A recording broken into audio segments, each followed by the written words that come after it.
জন্ম থেকে মৃত্যু পর্যন্ত সমস্তটাই পাচ্ছি। যেমন সম্মান করবে কেন দাদাকে, নাহলে ঝাঁটার বাড়ি খাবে। যে সমস্ত কিছুতেই আমাদের উন্নয়নের কাণ্ডারি হচ্ছে মাননীয় শওকত মোল্লা। কি কি উন্নয়ন করেছে?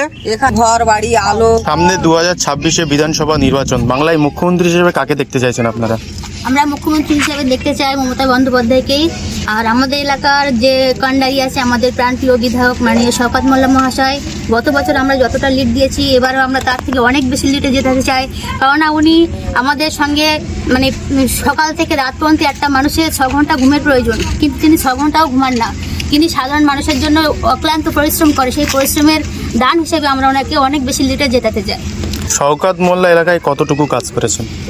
কতটুকু বলবো, যতটুকু বলা তা মানে বলে শেষ করা যাবে না। উনি এতটাই কাজ করেছেন, মানে আমাদের গ্রামে একটা রাস্তা নেই যে কাঁচা আছে, বা কোনো একটা বাড়ি নেই যেখানে আমরা দুঃখী মানুষ যাকে সেখানে ঘর দিতে পারিনি, এরকম কোনো বাড়িও দেখাতে যাবে না, বা এরকম কোনো রাস্তাও আমরা পাচ্ছি না যে ভবিষ্যতে এই রাস্তার কাজটা করবো। করতে গিয়ে দেখা যাচ্ছে সমস্ত কাজ উন্নয়ন হয়ে গেছে, এমনকি গ্রামে গ্রামে লাইটের ব্যবস্থা করেছে। সমস্ত কিছুতেই আমাদের উন্নয়নের কাণ্ডারি হচ্ছে মাননীয় শওকত মোল্লা। দীর্ঘ 9 বছর ধরে বিধায়ক শওকত মোল্লা ক্যানিং পূর্বের বিধায়ক। এই 9 বছরে কতটুকু মহিলাদের পাশে ও মহিলাদের সহযোগিতা করেছেন, সে বিষয়ে যদি কিছু বলেন। মহিলাদের সহযোগিতা তো অবশ্যই উনি করেছেন। দেখা যাচ্ছে আগেকার মানে মহিলাদের অনেকটা পিছিয়ে ছিল, কিন্তু বর্তমানে উনি আসার পর, বা আমাদের মানবিক মুখ্যমন্ত্রী মমতা বন্দ্যোপাধ্যায় আসার পর, মহিলাদের 1/3 ভাগ মানে এমনকি অর্ধাংশ ভাগও দিয়ে দিয়েছে। যে সেখানে দেখা যাচ্ছে যে পঞ্চায়েত লেভেলে সেখানে আমাদের মহিলা নেত্রী আছে, এমনকি মহিলাদের দ্বারা পরিচালিত অনেক মানে পুলিশ স্টেশনও আছে। মহিলাদের উনিও সব ক্ষেত্রে অগ্রাধিকার দিয়েছে, এবং কোনো মহিলা যদি ওনার কাছে কোনো অভিযোগ নিয়ে যায়, উনি ওনার অভিযোগটা আগে শুনেন এবং তার সমাধান করার চেষ্টা করেন। সরকারি সুযোগ সুবিধা আপনারা কি কি পাচ্ছেন? সরকারি সুযোগ সুবিধা বলতে যতগুলো প্রকল্প আছে মানবিক মুখ্যমন্ত্রী মমতা বন্দ্যোপাধ্যায়, তার সমস্ত পরিষেবাগুলোই আমরা পাচ্ছি।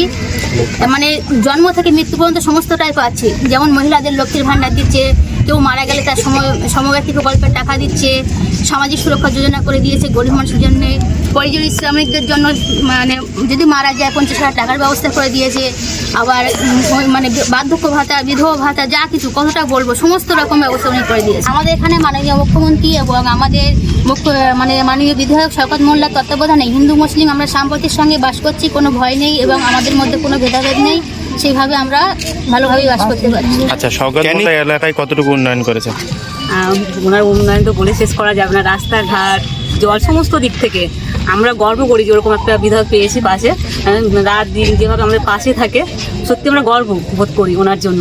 মানে যখন যেসব মানে অসুবিধাতে গেলে উনি যেভাবে মানে সমাধান করে, যেভাবে সময় দেয় আমাদের জন্য, বলে শেষ করা যাবে না। আচ্ছা, এখানে উন্নয়ন করেছে? কি কি উন্নয়ন করেছে? এখানে উন্নয়ন মানে আমাদের রাস্তাঘাট, মানে ঘর বাড়ি আলো, মানে বিধবা ভাতা, লক্ষ্মী ভাণ্ডার, স্বাস্থ্যসাথী, বেকার ভাতা, সব উন্নয়ন করেছে। বা দুয়ারে সরকার আমাদের পৌঁছে দিয়েছে। আমাদের কোনো মানে ছেলে মেয়েদের লেখাপড়ার দিক থেকে বই খাতা বা কোনো অসুবিধা সুবিধা গেলে, সবাই গরিব মানুষ গেলে কোনো দিন ফিরোয় না। 32 বছর অনেক বিধায়ক দেখেছি, কিন্তু আমরা চোখে দেখি না, কিন্তু এই বিধায়ককে আমরা সবসময় কাছে পাই। তার জন্য আমরা শওকত মোল্লাকে আমরা সামনে 26-এ বিধানসভায় ওনাকেই আমরা মানে লক্ষ লক্ষ ভোটে আমরা জয় করতে চাই। আপনারা বিধায়ক সাহেবের থেকে দুর্গাপুজো উপলক্ষে কিছু পেয়েছেন? হ্যাঁ, আমরা পেয়েছি। আচ্ছা, ভোট এসেছে বলে কি পোশাক দিচ্ছে নাকি? না, এর আগে আমরা পেয়েছি। প্রতি বছরে জামা কাপড় মানে সুযোগ সুবিধা ছেলেদেরকে, সবাইকে আমাদেরকে ঘরে ঘরে সব পৌঁছে দিতে বলে, আমরা সবাইকে পৌঁছে দিই। গরিব মানুষ তাদেরকে আমরা এই পুজোর গরিব মানুষ কেনাকাটা করতে পারে না, তার জন্য শওকত মোল্লা আমাদের সুযোগ সুবিধা বাদ দেয় যে তোমরা ঘরে ঘরে সবাই আমরা করি। হ্যাঁ, লক্ষ্মী ভান্ডার কত করে পাও? আমরা আগে পেতাম 500, এখন পাচ্ছি 1000।